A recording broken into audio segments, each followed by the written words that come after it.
Welcome back to the Adventure Athletes podcast. In this week's episode, I sit down with Wallace Patterson, who is a strongman athlete and a strongman coach for Iron Jungle Coaching. Now, in this episode, we talk about what metrics you look at when you're judging a strongman and whether they're going to perform well in a competition, the misconceptions around strongman, specifically being overweight and obese, and the mindset that you get into when you're competing versus when you're training. Now, at the end of each episode, we do set a weekly challenge, so it's really cool for you guys to get involved, share it on social media, and tag us as well. We've had a few people taking part, but it'd be great to see more people getting involved. We try and make them as easy and accessible as possible, so listen to the end of the episode to find out what this week's challenge is. Now, as everyone knows, I am fundraising £10,000 for BigMoose, a mental health charity here in Wales. As part of my fundraising efforts, I do group runs weekly on a Saturday, so if you're into running and around the Pontyclean area, send me a message and I'll get you added to the group run group chat. And I do various other challenges as well. Now, my next big challenge, which we talk about in this podcast, is going to be a marathon tyre flip. That is my goal. I want to flip a tyre until I've reached the distance of a marathon. Now, I have looked up the world record from this and I think I can beat it. I've applied to beat the world record and I'm just waiting to hear back about my attempt. So follow along for that journey. If you want to donate, the donation link is in the description below, so make sure you go over, check it out. Or if you just want to support and share some messages, send me a DM. I'm always open to hearing from our listeners. But for now, enjoy the podcast. Can you give me a breakdown of your accomplishments in strongman? So, as an athlete, I started strongman whilst I was playing rugby. So it was never really, it was like another competitive outlet, but it was never like, oh, I need to place well in these competitions, I need to do this. And so, first competition I ever did was a competition in Monmouth, and did that with a few mates and things like that. Placed fourth there, behind some absolute monsters. Then did some more novice competitions. The way strongman works, once you get a podium, you're supposed to move up to the next category. So I got a podium in the next show. I got third place. So that made me invalid to compete in novice anymore, because you can't compete in novice if you're podium. So you move to the next category, which was do classes like intermediate or inters. That's pretty much when COVID hit. I was training for a competition for inters, and it got pushed back because of COVID. So I had a long time to train for that. So I ended up doing my first inters competition probably a year, 18 months after the competition I'd done previously, which meant I was really ready for it. Managed to place first in that competition, which was East of England Strongest Man. It was a good competition. I think I won 3 out of the 5 events, second and third in the others. So it was quite a good performance for me. But then the problem come again. As soon as you hit a podium, you have to move up to the next category. So that then put me in open strongman. So that's sort of the top end limit of where you can sort of go with it. And so I needed some time, because there's no point in me rocking up to a competition if you can't do any events.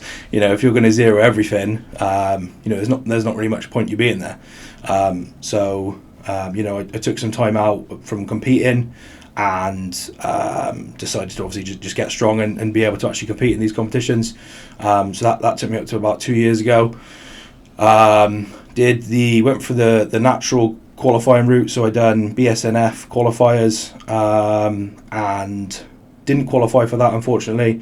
There were some really good guys there. I sort of went into it fully expecting to qualify. With my coach at the time, when I sort of told him, he was like, how'd you do? And I was like, I think I placed 5th or 6th out of however many guys, 15 guys, but I think it was top 4 or 5 that qualify. And so I've sort of now didn't far miss out. But when he sort of found out what I'd done in the competition, this many reps at this weight and that sort of thing, he sort of shocked. That's when I sort of realised that the level of strongman in the UK at the moment is just going crazy. Like I was saying to you before, the level that it's got to now, like even looking at Britain's Strongest Man last weekend, a couple of weekends ago, every single person bar one pulled a 400 kilo deadlift. That is ridiculous weight. An incredible number. Yeah, like I say, that, you know, give that, you know, 10, 12 years ago, that's like world record territory. And now you're in Britain's Strongest Man, not even where you're picking the best from, you know, all these different places, Britain's Strongest Man. So that is just like, you know, the top 10, 12 guys in our country, and every single one of them pulled 400 kilos, barring one, which was Mark Felix, you know, 58 years, you can't really blame me for that. But so that's when I sort of first realised that. I was like, I was a bit shocked. I was a bit like, oh wow, I didn't qualify, like down in the dumps about it, whatever. There's like two natural strongman federations in the UK, so there was UKNS as well.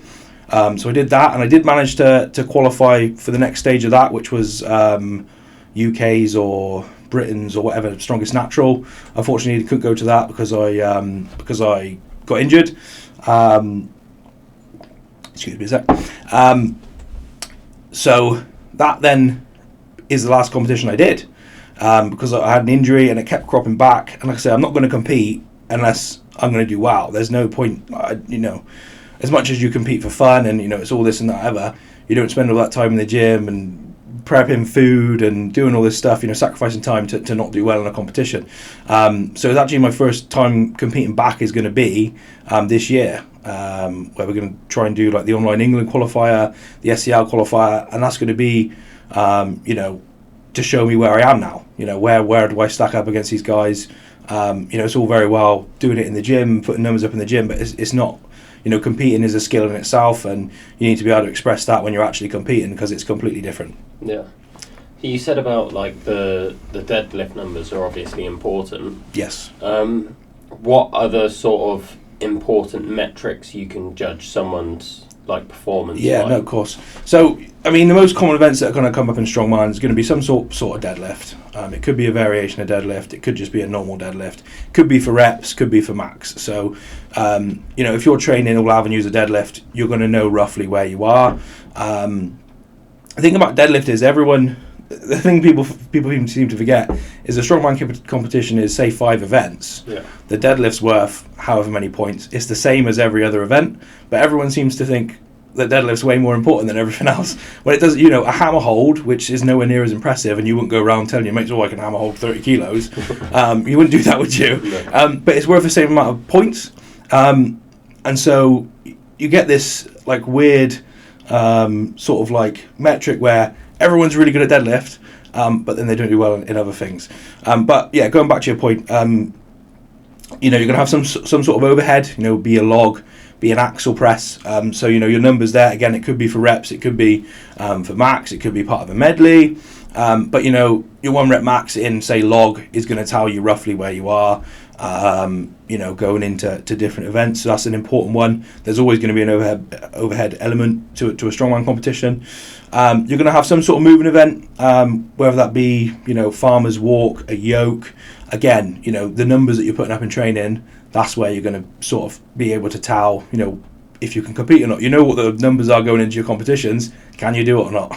It's really that simple. You're getting more, you know, different events now, sandbag tosses and keg tosses and different events of throwing and things like that. Different sorts of medleys as well. But like I say, as long as you can deadlift, you can squat, you can press, and you can move, you'll probably do all right. Yeah. in some capacity. Is that what you look for in your clients as well then when you're coaching them? Yeah, so with the coaching side of things, obviously when you get a new intake of a client, you're going to look at their numbers and their comparison to each other. So let's just say, for example, I get someone that comes in, they're a 300 kilo deadlifter, they're a good deadlifter, but their squats miles away from that. You know, you barely squat 200 kilos. You know where your attention needs to be. You know, you need to be focusing on the squat pattern and obviously building up. Why is that weak? You know, why they're a weak squatter? Is it because they haven't done it and technically they just don't know what they're doing? Or is it because there's muscle groups and things that they need to actually work on to get back at that? You know, there's things, structural balance ratios that people will use as well. So, you know, for instance, you know, just a quick one off the bat, you know, your high bar back squat should be roughly 85% of your deadlift. So if it's not that, this very clear to me that we need to be working on that. different things, don't get me wrong, will go into that as well, like different body leverages and, that sort of thing will come into that. It's not like you have to be hit X, Y, and Z, but it gives you a rough idea of where you should be. And like I say, there's loads of different indicators that you can use. I won't go into all of them because it gets a bit boring, but, from a coaching perspective, you're looking at someone's numbers and what the rest of those sort of play into each other. Okay. And then when you get a new client, I guess it's quite easy to program when they've got sort of like a competition in mind and you're like, these are the numbers we need to hit. Yeah. This is what we're aiming for.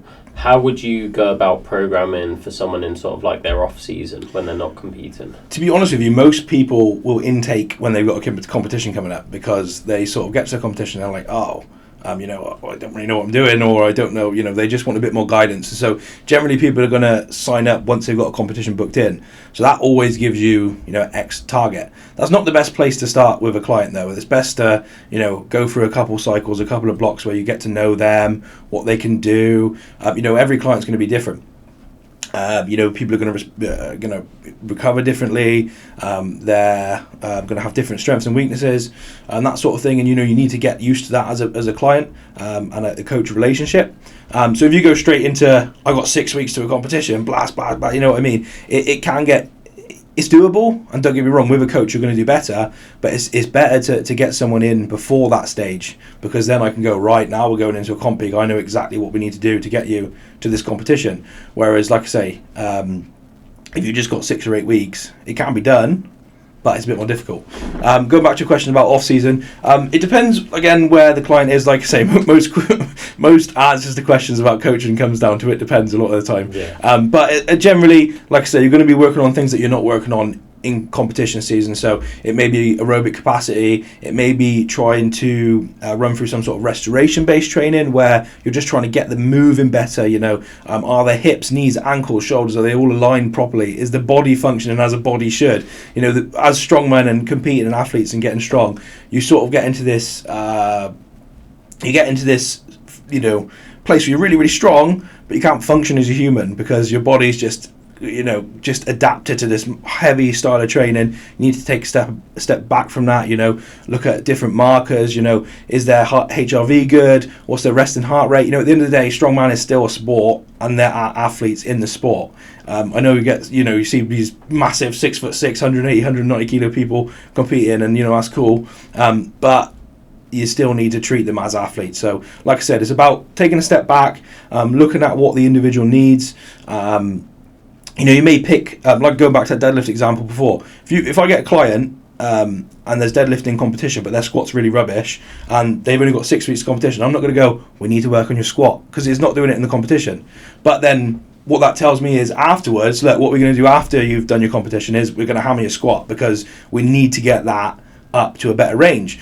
If you've got someone that's all pretty structurally balanced, you're happy with all their numbers and things, like you say, you're just going to take a step back, work on aerobic conditioning, try and get them aligned, like I said, with hips, knees, shoulders, all that sort of thing, and get them functioning better as an actual athlete and as a human. Yeah.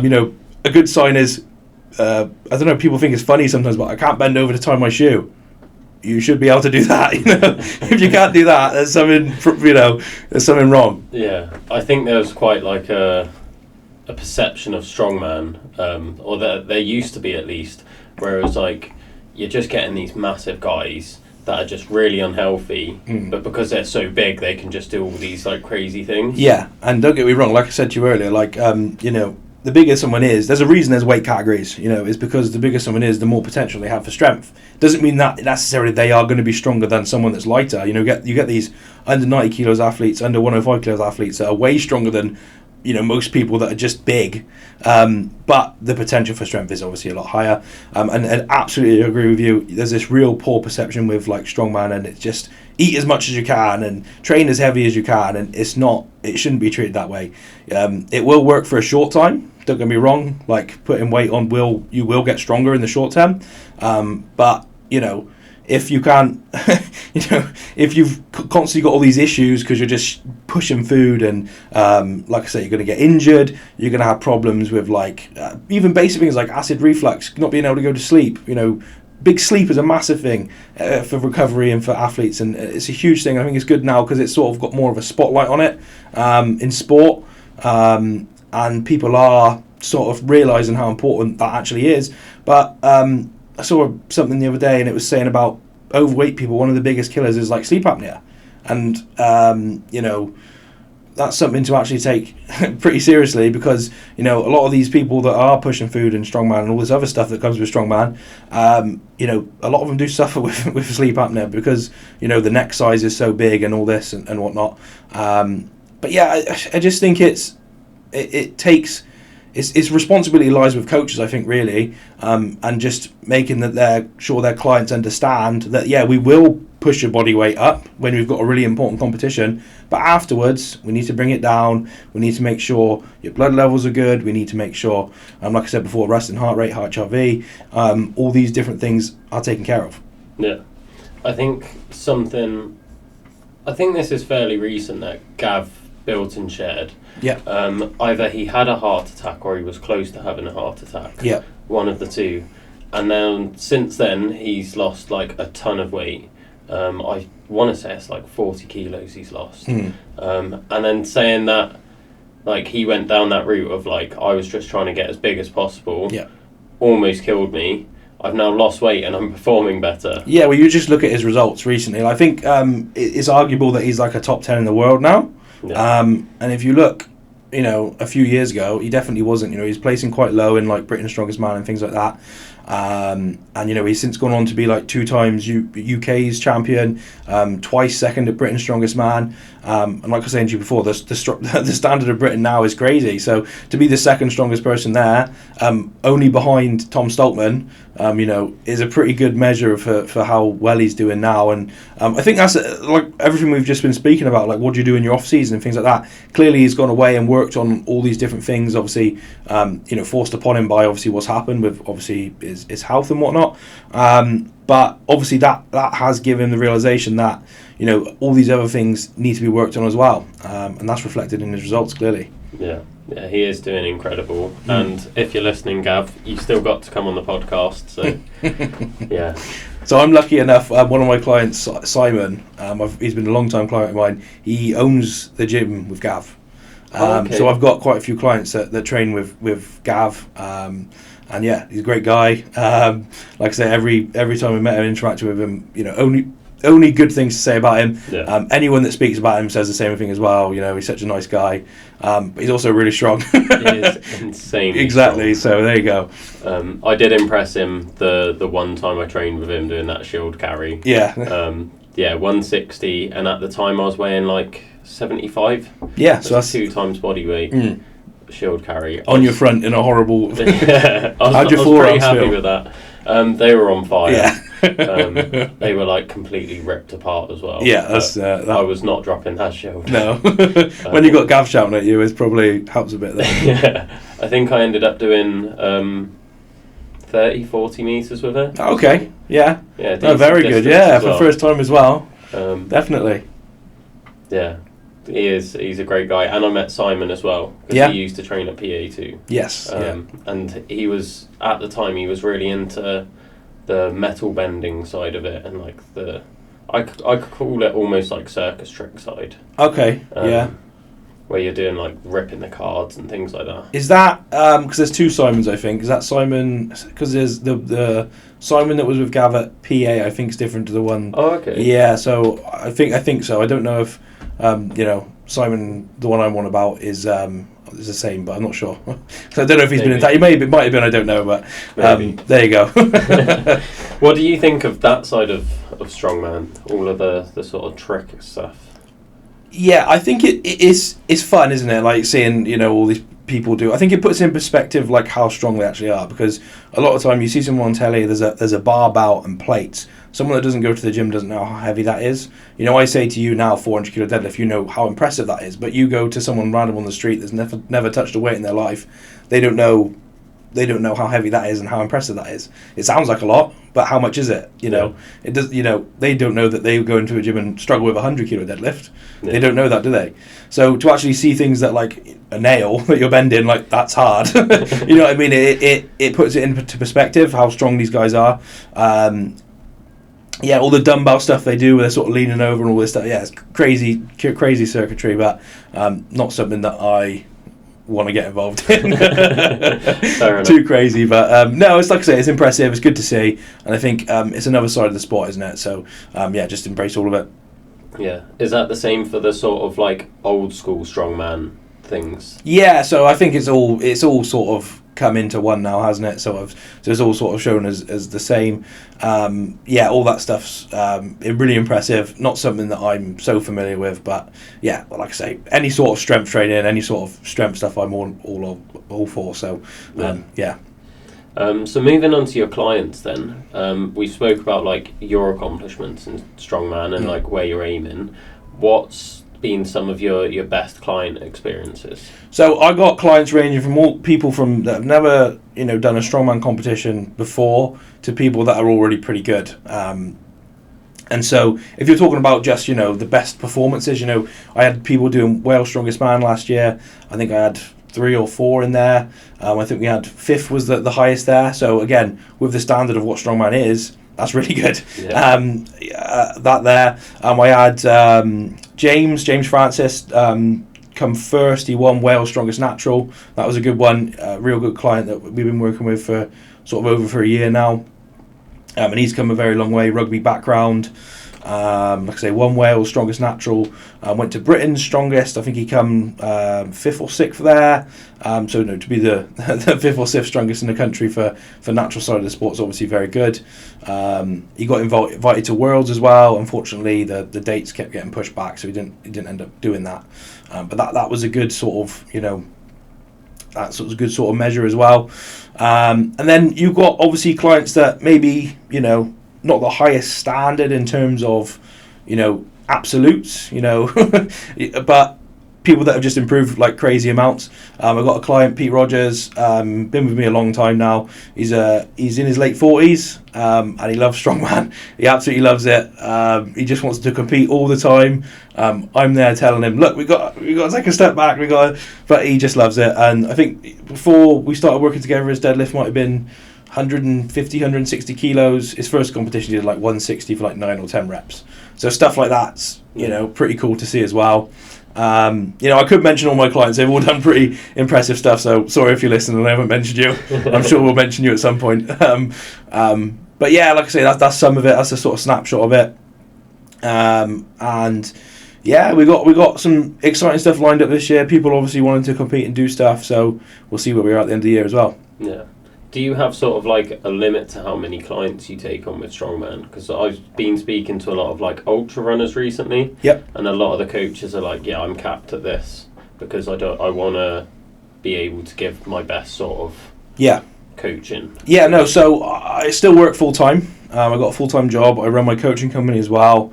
So that keeps me busy. Obviously training as an athlete myself as well. So I do cap it. I don't go over. I think I'm at 16 or 17 now. I won't go over 18 because that I've been over that before. And I was like, I'll just take it to 20. But then you start to realise like, maybe I've not put as much attention there as I should have. And maybe I've made a mistake there. I wouldn't usually make a mistake. I wouldn't normally do that. And so that for me, it's going to be different for everyone, but that for me is where it caps out at the moment because any more than that, like I say, mistakes start to creep in, and that's not good when people are expecting a service from you. I pride myself on a very good service. If you speak to any of my clients, I'm good with replies, very good with feedback, and I want it to stay that way. So yeah, that's where we cap it. Fair enough. With training clients, then. What sort of, if they're entering for competitions, I know this is going to be very general and it's going to be, it depends. But if they're looking at competing in like the different categories, what would be sort of like the benchmark numbers you would try and aim to hit? So are you talking about if you broke it down for like novice, inters? Yeah. So like a novice competition, if we're just talking about the open weights, because obviously if you go into weight categories, it's going to start again, and then you might have novice under 80s, and it's going to be a mess. So we'll stick to just like I say, open weight. But for novice, you're going to be looking at around a 200 kilo deadlift for reps, and you're going to be looking at 10 plus to probably win that. Like I say, my first strongman competition was 200 kilo deadlift, and I did 9, I think, and I come 4th. There were some good deadlifts there, don't get me wrong, but that's the sort of standard you're looking at for deadlift. In terms of novice, as you go to inters, you're more looking towards sort of between 240 and 260 for reps, and then when you get to opens, you're looking at anything above 300 kilo for reps, which is when it gets pretty serious. For overhead events, you're looking at, for novice again, anywhere from sort of 80, 90 kilos for reps. And you're going to be, again, similar. You're going to be wanting to push into those close to double digits on that if you're going to want to be winning those events. For intermediates, you're looking at sort of 110 plus, and then for opens, again, you're looking for about 130 kilos plus, depending on, again, the level there. Different types of moving events. Yoke is one. Like in open weights, you're probably looking 360 plus, inters 300, and novice 240, somewhere around that.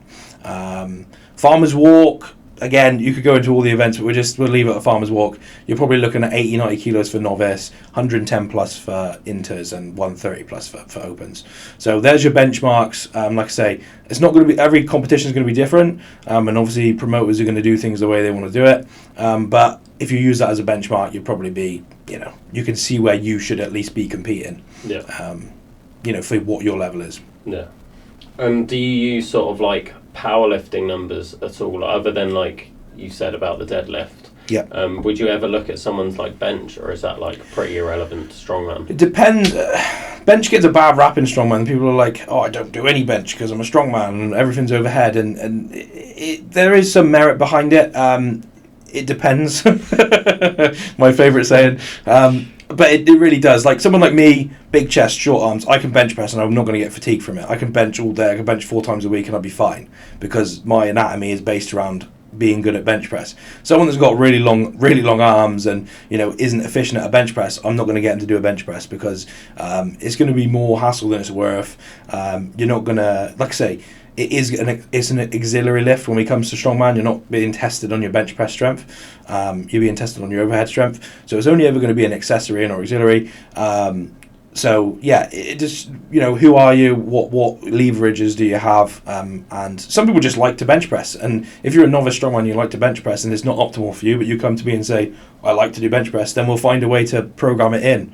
As well, like I say, it's supposed to be fun at the day. Your training is supposed to be fun and enjoyable, what you want to do. So there's ways around things. Squat as well. Squat obviously not tested in strongman as much as other events. It pops up from time to time, but squat as a compound lift is very important. Your squat numbers, again, you should be looking at where are they in relation to your deadlift. Deadlift's the more competitive lift because it's going to be in pretty much every show. So more of your attention should probably be focused there. But if you're a bad squatter, get good at it because it's going to help you out. It's going to help you out a lot.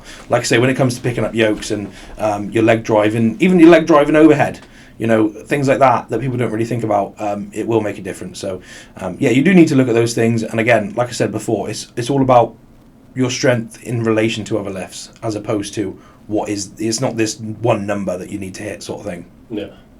We got quite a good bit of information there on like your accomplishments, your clients, and a little bit of science behind strongman as well, which I absolutely love. Proper like training geek, and I just love everything about the science of training. But like, why strongman? What brought you to strongman? If you could define 3 moments in your life that sort of got you to where you are now, what would they be? So I was playing rugby. I love rugby. I love playing rugby. I love being part of a team. I love the social aspect of rugby. It was amazing, absolutely fantastic. And I got into lifting as a way to get better at rugby. Like, I have this obsession with things. I really obsess over things. I if I do something, I have to be the best at it, and that's hard whenever people are really good at it as well. If you speak to anyone that knows me, I come extremely obsessed with things. Even with things like video games when I was a kid, I've got to beat everyone. I can't lose. Board games, like even whatever it is, like it's just very competitive in that sense. But when I was playing rugby, like I say, I wanted to be the best rugby player I could be. So that meant doing stuff outside of just your normal rugby training. So I started training in the gym, and I got pretty strong from that. But I was just juggling a lot of stuff at the same time. I was in a band at the same time as well, so I had a lot going on. I was in a band, which was twice a week, so gigs one night, practice another night. I was training for the gym 4 days a week, and then I was rugby training twice a week with a game on the weekend. So I was doing too much really to progress at anything. And then I was in the gym one day, and the other prop used to train in the same gym as me in my rugby team, and he was like, "Oh, you like lifting things?" I was like, "Yeah, I'm in the gym." And he's like, "Well, we're going to do a strongman comp." And I was like, didn't really know what strongman was, heard of it on the telly, and you hear, this, that, and the other about it. But I was just like, cool, yeah, all right, then we'll see what it is. Signed up for it. It was 6 weeks away. I think a couple of weeks after then, we decided to go down to the gym where it was, and we rocked up. And the first thing I saw was a mountain of a man, probably 6'6", 160 kilos, and I just looked at Dean, the other prop, and I was just like, what have we done here? At the time, I'm only 5'8". At the time, I was probably only like 100 kilos. Still, big bloke, so it's normal. But in terms of strongman, not big at all. And yeah, that was it really. Done the first session there, and just absolutely loved it. It was like the community of it as well. Like everyone wants you to do well and that sort of thing. So anyway, done the first strongman competition, like I said before, come fourth in that. And then I was training for strongman. I really liked it, but rugby was still the main focus for me, because my rugby team had actually started doing well. I played rugby for like 8 or 9 years, and for the first 4 or 5 years of that, we were rubbish. But I played with these lads for like a long time. We played all the way up through like junior rugby, all the way into like adult rugby, and we lost the whole time, which wasn't very good when I was saying before about liking to win all the time. So we started winning. We started actually being pretty good, and it was, like I say, that's when I really enjoyed rugby. Obviously, winning's better than losing, isn't it? So there you go. But COVID happened, and I just made the decision. I was like, I'm not going back to rugby. I'm going to see what I can do. I left the band I was in. I stopped playing rugby, and I just said, we're going to go for strongman, and the progress I made was crazy, because I've gone from juggling on everything to COVID hitting. All I was doing was going to work, coming home and training and eating, and that was it. And I made so much progress, and I think that's the big thing for me with strongman is if you put the effort in, you will see results. If you don't put the effort in, you'll get worse. And so I just like that sort of accountability of it. So that was the first thing. Like I say, probably Dean just saying, look, we're doing this comp. Someone just dragging you into it and saying, look, we're doing this. Because without that, probably would never have happened. Like I probably would never have, it never really appealed to me outside of that. I never thought, oh, maybe I'll try that. You hear stories of people saying I watched it on telly, and this, I didn't really, maybe I watched it on telly when I was a kid, I don't really know. It was never really like that. But then I just got obsessed with it, and strength training in general, I love all of it. I love powerlifting, I love strongman, I love Olympic weightlifting, all weird, crazy strength stuff. All of it's great. So, that like I say, that's probably it. It was Dean dragging me into it. Is the fact that you can see results if you put the work in, and it was also the fact that it was a competitive outlet. I had rugby before. I needed something that was competitive, and so that's probably the three things. Cool. With that, then you sort of touched on your competitive mindset, and from watching, like I was one of those that I would watch strongman on telly every single weekend growing up.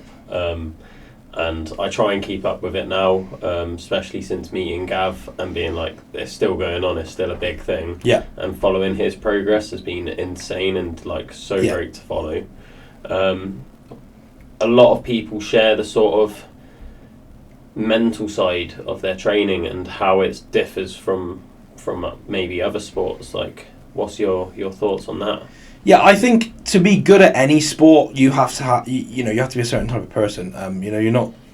You sacrifice a lot of time and it's a lot of effort to get good at a sport. There is people are going to be better at sports than other people just genetically, but to reach the top of a sport and to actually do well at it, you have to have a certain mindset. There are things that you're going to have to say no to, going out with your friends and all this sort of stuff. Your diet, not diet so much in strongman, like we said before, people throw that out, but there is certain things that you're going to have to throw away in order to make room for it. The thing about strongman is it's just really hard. Like, it's brutal. Like you said, you've had an experience with strongman. It's really hard, and I think that's why the community is so good as well, because everyone then there knows what everyone else has been through in their training, and unless you've done it, there's not really a way to explain it. The way your body hurts after a strongman competition is something like nothing else. Honestly, I played rugby games, had hard matches of that, been hit, super hard. It's not the same. It's really not. And so you obviously have to have a certain mindset to keep going through that. But yeah, like I say, it's one of those things, isn't it? It's reward that you get from it. Is it worth what you're putting into it? And for me, obviously, that is the case. And I think for other people, it must be the case, because otherwise, why would they do it? Yeah. Why would they do it? It's like I say, it's too much of a pain in the ass, and it's too painful to just do it on a whim. To keep doing it anyway. Yeah, I'm really fascinated in sort of like the mindset differences between sports. And like I was saying to you as well, I've had a lot of ultra runners on, and the mindset of ultra running is like just this other beast where it's like you're just out there for hours on end in pain, trying to eat while you're running and just like suffering. Sounds terrible. Complete opposite of what I want to do. But that's kind of what I want to get into, because like I've heard like people go into like pretty dark places when they're about to do like a really heavy lift, and like some of the things they think about. Yeah. Do you notice you go anywhere like that? So for me, I try and keep things pretty mellow, because the weight on the bar for me is what motivates me. The fact that I couldn't lift that before, and now I've got a chance at it, that is enough for me to get myself hyped up and whatever. Don't get me wrong, I'm the first person with a pot of salts and and whatever, but for me, like, I don't need massive amount. People go into a session with massive amounts of caffeine and all this sort of thing. That's not the way I train. This is the way that some people train, and I think that's mindset differences, like I say, between sports. It's between different people as well, though. The way that you even see like some professionals compete is completely different. Look at someone like Evan Singleton. He's going around headbutting everything, screaming his lungs out. That's how he motivates himself. Or you've got other people that are just a lot more calm, collected, can think about what they're doing. It's just the way that I think people process in order to be able to compete and train. And like I say, training and competing is different as well. That's another thing to think about. When you're talking about all these ultra marathon runners and stuff like that, like, I can't imagine the places that you've got to be to be able to do that. For me personally, I don't go to that super dark place. That's not a healthy thing for me to do. If I go there, I might not ever come out. It's just not something that I really have ever really experimented with or ever really even thought about. Like, I've not needed to. Maybe 2-3 years down the line, if I'm up for something great, maybe I will. But it's not something that I've had to personally delve into at the moment. My mindset's really like thinking about what am I going to do, how am I going to execute this, and more that side of things, a more calm and collected approach to lifting. But again, there are some people out there that we'll talk about it. I think, like Eddie Hall spoke about it before, with his obviously 500 kilo deadlift. What he was doing for that, where he really delved into the psychology of his lifting, and what he needed to do to be able to get himself in a place and able to do something like that. The sort of weights and stuff I'm lifting at the moment don't need that that extra sort of push, if that makes sense. But maybe it will come about at some point. Yeah, when you're at World's Strongest Man. Yeah, there you go. We'll see. With that then, you obviously mentioned the difference between training and competing. Yep. Do you do anything different on the sort of mindset side of things to prepare you for competition, or is it just like trusting that you've put in the work?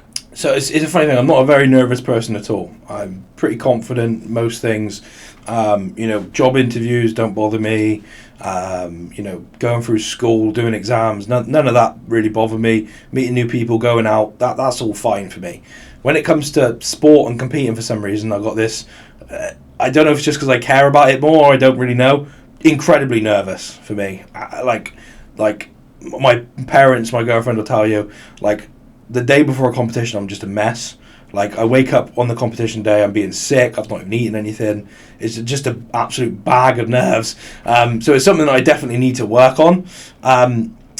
For someone like me, I've been doing strongman for quite a long time, but because I progressed through it quite quickly, like I said to you before, I podium, so you had to move on, I podium. I've not actually competed that many times.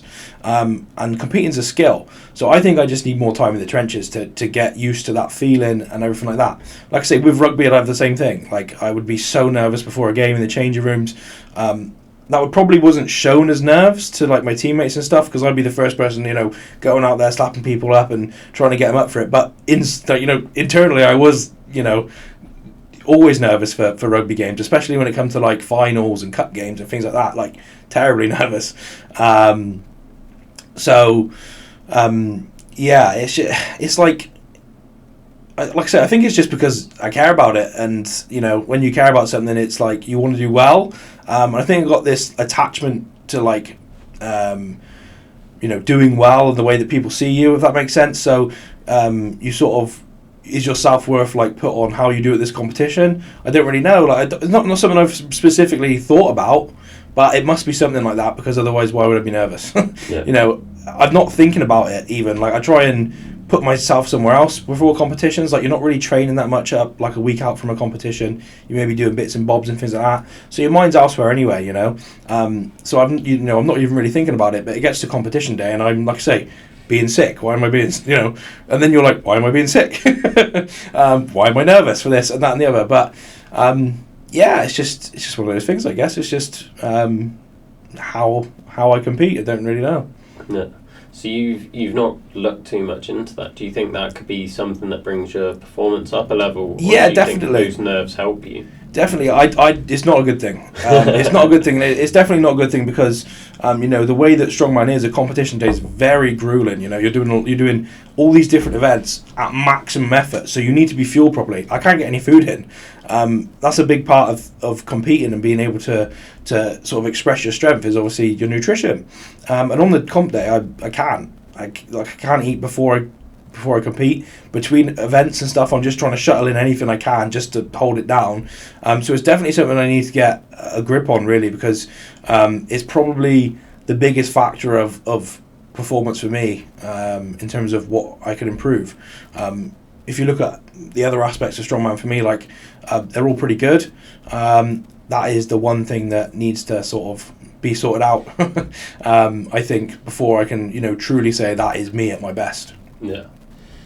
Now, with your training for other people, if someone came to you and they're looking to get into strongman, they don't have a competition in mind, and they've never really done any sort of strength training before, like, where are you starting with them? What's the process? It's you're going to be looking at basic movement patterns. Some people are just good from the offset, and it's just the way that some people are. If they've done a lot of sports previous, as a kid, if they've done lots of different sports and things like that, they're going to adapt to strength training a lot easier. So you're just looking at basic movement patterns. Can they hinge properly? Can they squat properly? Where are their shoulders and their hips during a press and things like that? And that's where you're going to really look, because if they've got very little understanding of that, then that's going to be more difficult. You need to spend more time, with things like bodyweight exercises, and things like, you're not going to progress to the more complex side of exercises. You're not going to give them a barbell back squat if they're struggling with a goblet squat, for instance, because that's a more technical movement, and if they can't perform a goblet squat well, they're not going to perform a back squat well. So it's just about addressing the movement patterns and seeing where they are, and taking people through the journey that way. Doesn't usually take that long if you have a process in place and you actually think about the way that they're moving, the way that they're executing these exercises. But then again, you don't want to limit someone if they're already decent at that. If, like I say, someone that's already done a lot of sports stuff, their proprioception, their awareness of their body's already going to be pretty good. So they'll adapt to cues really, really quickly. You'll say to them, "Oh, your knee's not in the right position there. Like move it here, X, Y, and Z during a squat." The next time they do a set, it's done. Whereas someone that's not had that sporting background or whatever, they don't really know. Well, what do you mean my knee's in the wrong place? It doesn't make sense in their head. So yeah, it's a case of just trying to take them through the process and trying to get them to understand what it is they should be doing and why they should be doing it. Yeah. And then one of the main reasons why I started looking at strongman online again, I've set myself these 12 really hard challenges. Okay. One of which is a marathon tyre flip. Yes, I heard this. Yeah. So I've been looking at that, and it's been toying on my mind a lot because I did tyre flip as part of my strongman comp. Okay. It was like a 300 kilo tyre for 5 flips for time. Okay. And I'm going to be going to the same place, this Coliseum gym. Okay. Yeah. Just because it's down the road. And they've got 2 tyres. I know the heaviest one was the 300 one that we did for the comp, but they've got a lighter one which I'm planning on using. I don't know the weight of it, so I should probably find that out. Yeah, because that's going to be a big factor. Most definitely. But how would you train someone for a challenge like that? That's going to be break that down? Completely different, because when you're talking about an extremity like a marathon, you're out of the realm of what I'm normally training people for. All my clients are either strongmen or powerlifters, so my training's very focused on that. When you're looking at something like, I know you're going to be flipping a tyre, but it's still a marathon. It's still going to be 26 miles. Is it a marathon? Yeah. You're still going to be doing it for a very extended period of time, so the energy systems you're using are completely different. I would really find out what the weight of that tyre is, because that's going to make a huge difference. For me, I'd be looking at a couple of different things. Obviously, you've got the training and obviously things like that, which you've probably already thought about, but then I'd be looking at a couple of different things. How are you going to flip the tyre? Because for me, if I go into a competition, like say it's 300 kilo plus tyre, that technique to flip that tyre is going to be completely different if you've got a 100 kilo tyre. Because if you're trying to leverage yourself against, like I say, a massive tyre, you're going to be in a low position. Your hips are going to be low. You're going to be, even when you're not even doing the lift, you're going to have leverage on that moving forward. If you've got a lighter tyre and you've leveraged yourself against that tyre to flip it because it's heavy, it's just going to be pushed forward. So you need to think about things like that as well. Are you going to change techniques through when you're going through the marathon because to bias different muscle groups, because one's going to fatigue more, and you need to use a different technique where you're not using your hips and your glutes and your hamstrings as much. Those are all things you need to think about, because if you get 6 miles in and you've only got, I've not practiced a different technique, but I can't bend over anymore. You're in a bit of you're up shit creek without a paddle, aren't you? Really, it's a difficult one. You've got other things then as well, and with it being rubber and things like that. Are you going to wear gloves? Are you going to do them with just your hands? Because you flipping a tyre for that long, and with it being rubber, you're going to be sweating. Is that going to cause you to get sores and stuff in your hands and things like that? So those are different things I'd be really thinking about. You've obviously got the training aspect of it as well, I guess. You're going to be doing specific tyre flips for distance, obviously. Obviously, and just trying to increase that over time. Is it common for people to flip tyres for a marathon? I mean, I don't know if anyone else has even done that before, have they? Or I don't know. I haven't looked too far into it. I know someone's done it for a half marathon, I think. Right, okay. But I could be getting it mixed up with something else. So I don't really know, to be honest. Yeah, because obviously if someone's done it before and they've been successful, then I'd be looking at what they did. Yeah. Because obviously it worked. But you're obviously going to be training that more extended, obviously that cardiovascular system. Your cardiovascular health and system is going to have to be, very well developed to be able to complete that. 26 miles is a long a long distance. So you're going to be wanting to do that. Obviously, like I say, just being efficient with your tyre flips, doing it multiple times a week, just light practice work, just so you can, like I say, work out the different techniques if you're going to use different techniques with the flip. Obviously, it's not going to be super heavy. I wouldn't imagine if you're doing it for 26 miles. I want it to be quite heavy. Okay. That's where the challenge comes in. Yeah. In my head, I want to say that the tyre's like 170, but again, could be plucking that out of the air. So, yeah. But I think I'm aiming for something between the sort of like 150, 200 mark. Okay. That's crazy. That'd be hella impressive. That is something. So yeah, I'd be getting on the tyre that you're actually going to use if you can as well, because obviously different tyres have different treads, and you're going to be putting your hands in different positions. So when you know what the tyre is that you're going to use, get on that tyre and work out the techniques that you're going to be using to flip it, because like I say, each tyre is going to be slightly different as well. Yeah. I really struggled the first time I did it, because that was the first time I'd ever flipped a tyre. In competition? Yeah. At 300 kilos? Yeah. I'd never done it before. I won the event. Well, okay. So can't be that bad then, yeah. But I just remember, I got up to the tyre and I was like, how do I even, pick this up? And they let us have, a quick practice before the competition. They were like, have a feel for the tyre, see what it's like. And it had, really thick tread depth to it. Okay. So they were like... When one of the guys was watching me, I was like, you're going to want to pick it up by them, basically.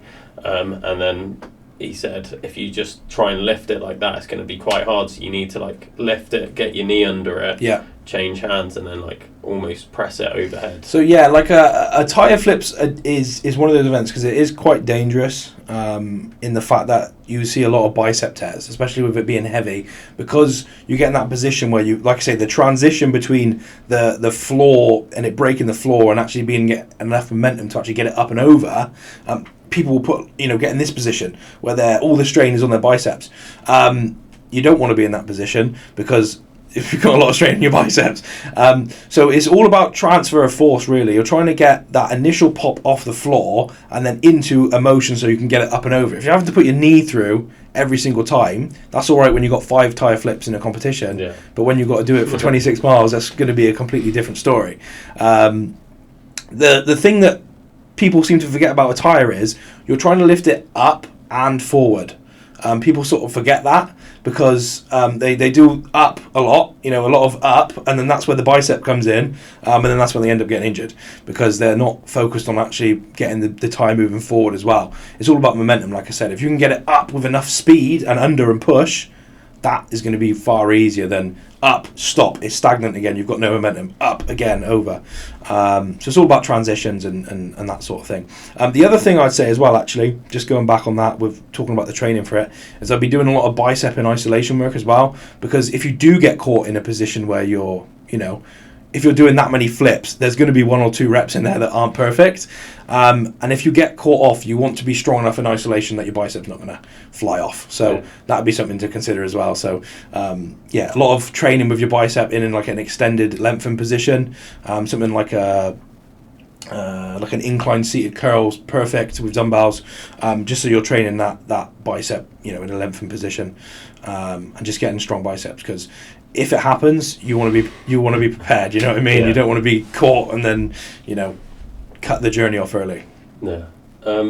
What else would you say training wise, what accessory movements and stuff would you be recommending? So for tyres, like I say, you want to be strong lower body, so you're going to be wanting doing your normal sort of training split in terms of your squats, your squatting pattern, that sort of thing. A lot of glute power as well, because obviously you're transferring that tyre off the floor. You're going to want to get the drive and the hip extension. So you're going to be wanting to train in your glutes and your hips. So you can do that in a multitude of ways. People, going to do loads of different things, glute bridges, barbell sort of thrusts.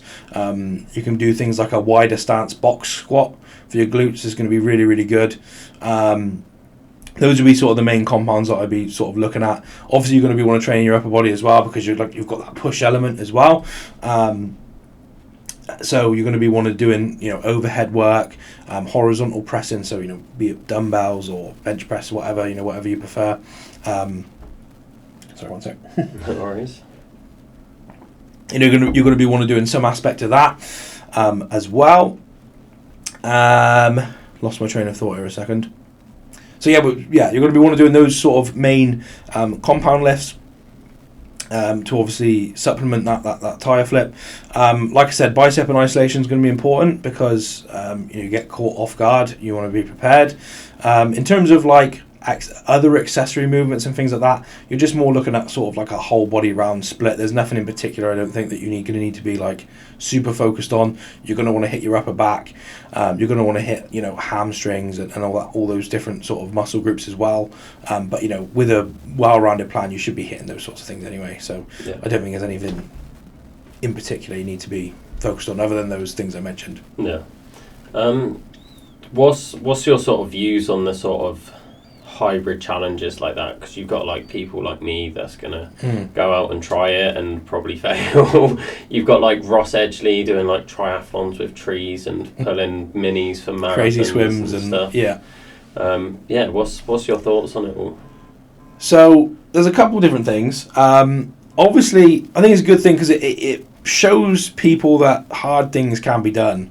I think that's the big thing. Like people are scared of doing stuff that's hard for obvious reason. Being comfortable and sat home on your sofa watching telly is really easy and nice. So obviously people want to do that. But it does sort of get you in this poor mindset, I think, with certain things. I'm not saying that everyone needs to go out and do a marathon. I'm not saying that at all. Like that's not the case. What I am saying is that people doing these sorts of things will show people like that these things are possible. If you want to do something, just go and do it. Find a way to do it.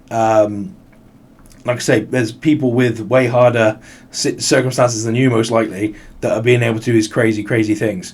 That being said, again, it doesn't cover everyone.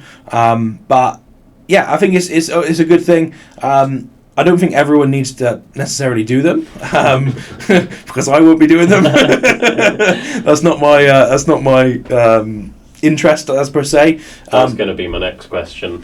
No, I've not got any crazy, lengthy endurance-based challenges planned. To be honest with you, I'll stick to the strongman. That's hard enough for me.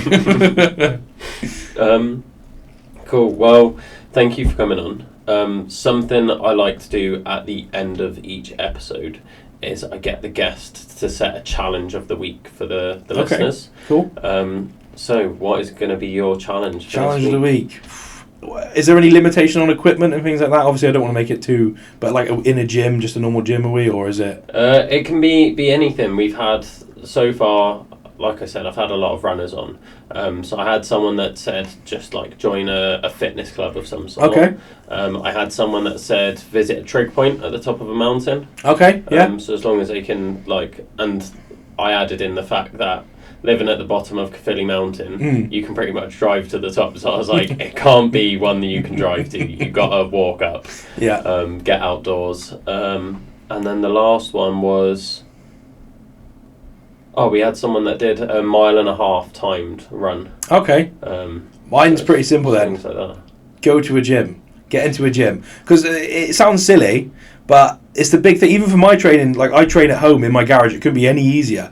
There's still days where I'm like, I just don't want to train. I'm supposed to train and I just don't want to. But as soon as you step in that gym and you warm up, and especially if you're in the gym environment and your friends are there and you do the banter go, and then all of a sudden the time passes and you've done your session.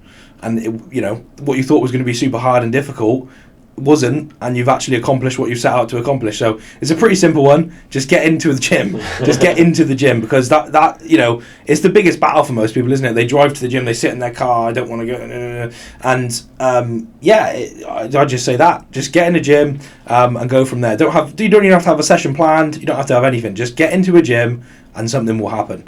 At some point. You'll go and find something to do, because you don't want to be standing there looking awkward. So you'll get something done, and that's better than just being sat at home doing nothing. So there you go. I can second that. Like, I work in a gym and I've got a gym there. Okay. Like, that's my home gym. Okay, cool. I'll show you it when we're done recording. Yeah. But like, it's right there. I can just open the door and go and train. But I find when I'm at the gym, then it's like I'll be there like between jobs or between clients, and I'll be like, I should probably be training. Yeah. Whereas if I was here, I'd be like, I'll just go on my computer, I'll Yeah, do of some course. editing, I'll find something else to do.